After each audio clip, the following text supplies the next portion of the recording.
हकीकत यह है कि आप हर डिसीजन कॉन्शियसली नहीं लेते। आपका माइंड अक्सर ऑटोमेटिक मोड पर चल रहा होता है। आप फोन उठाते हो और बाद में सोचते हो कि क्यों उठाया। ये चॉइस नहीं, ये ट्रेंड पैटर्न है। ब्रेन एनर्जी बचाने के लिए शॉर्टकट्स बनाता है। बार बार रिपीट होने वाली चीज हैबिट बन जाती है। जब हैबिट स्ट्रांग हो जाए, कॉन्शियस माइंड साइड हो जाता है। फिर एक्शन सोचकर नहीं होता। उठना, ब्रश करना, फोन चेक करना, इनमें से अक्सर चीजें ऑटो पायलट पर होती हैं। बसल गैंग्लिया हैबिट्स स्टोर करता है। ट्रिगर मिलते ही रिस्पॉन्स ऑटोमेटिकली एक्टिवेट हो जाता है। स्ट्रेस आता है और हाथ फोन की तरफ चला जाता है। ये रिएक्शन प्रोग्राम्ड है। लोनलीनेस फील होती है तो स्क्रीन कंफर्ट देती है। ब्रेन क्विक रिलीफ चूज करता है। जितनी रेपिटेशन ज्यादा, उतना पाथवे स्ट्रांग। स्ट्रांग पाथवे हमेशा इजी ऑप्शन चूज करता है। और फिर इंसान समझता है कि वो कंट्रोल में है, जबकि असल में पैटर्न कंट्रोल कर रहा होता है। ऑटो पायलट खराब चीज नहीं होता। प्रॉब्लम तब होती है जब वो आपकी इमोशंस भी कंट्रोल करने लगे। गुस्सा आए तो रिएक्शन तुरंत निकल जाता है। बाद में इंसान सिर्फ रिग्रेट करता रह जाता है। नोटिफिकेशन की आवाज आती है और फोकस टूट जाता है। ब्रेन नॉवेल्टी को रेजिस्ट नहीं करता।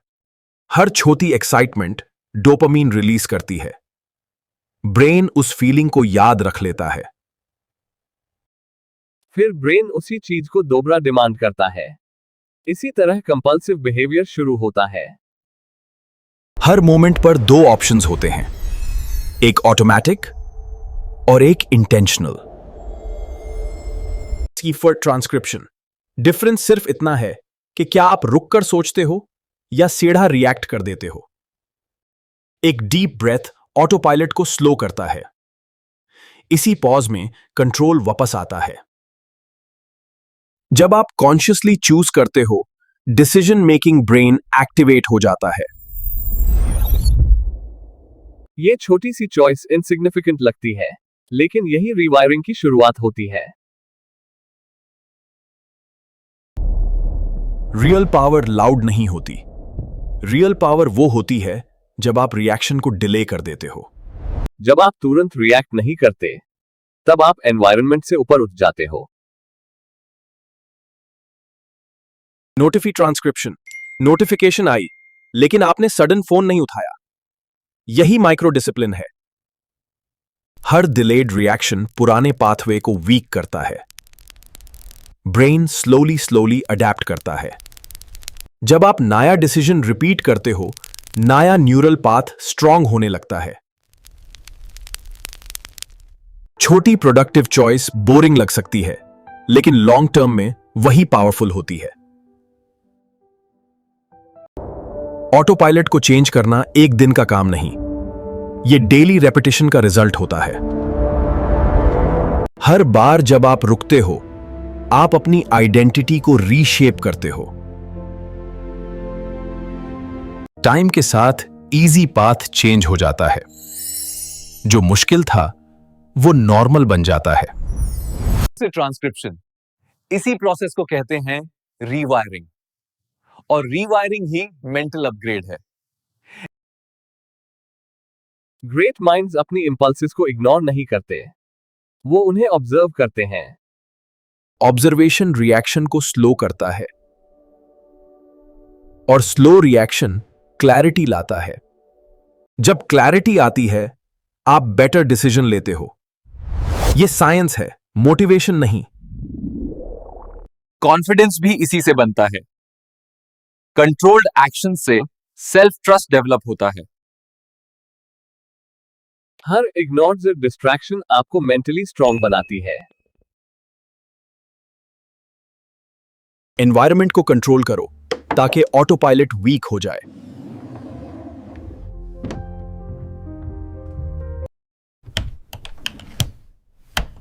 डिसिप्लिन इमोशन से नहीं आता, डिसिप्लिन स्ट्रक्चर से आता है।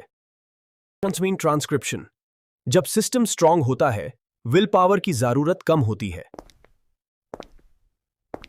आखिर में ऑटो पायलट खत्म नहीं होता, वो सिर्फ डायरेक्शन चेंज करता है।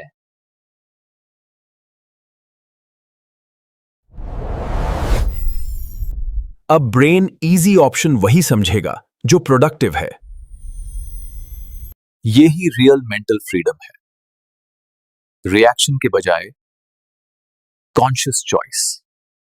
जब चॉइस वापस आती है, पावर वापस आती है। समझिए ट्रांसक्रिप्शन।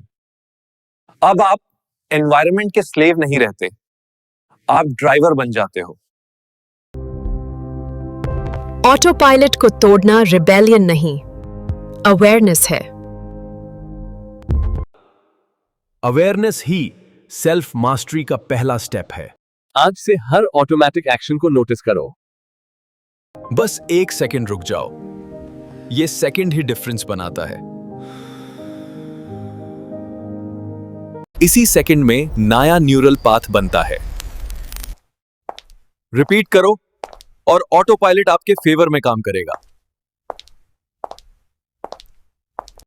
फ्रीडम एक बड़ा डिसीजन नहीं, फ्रीडम डेली कॉन्शियस चॉइसेस का रिजल्ट है।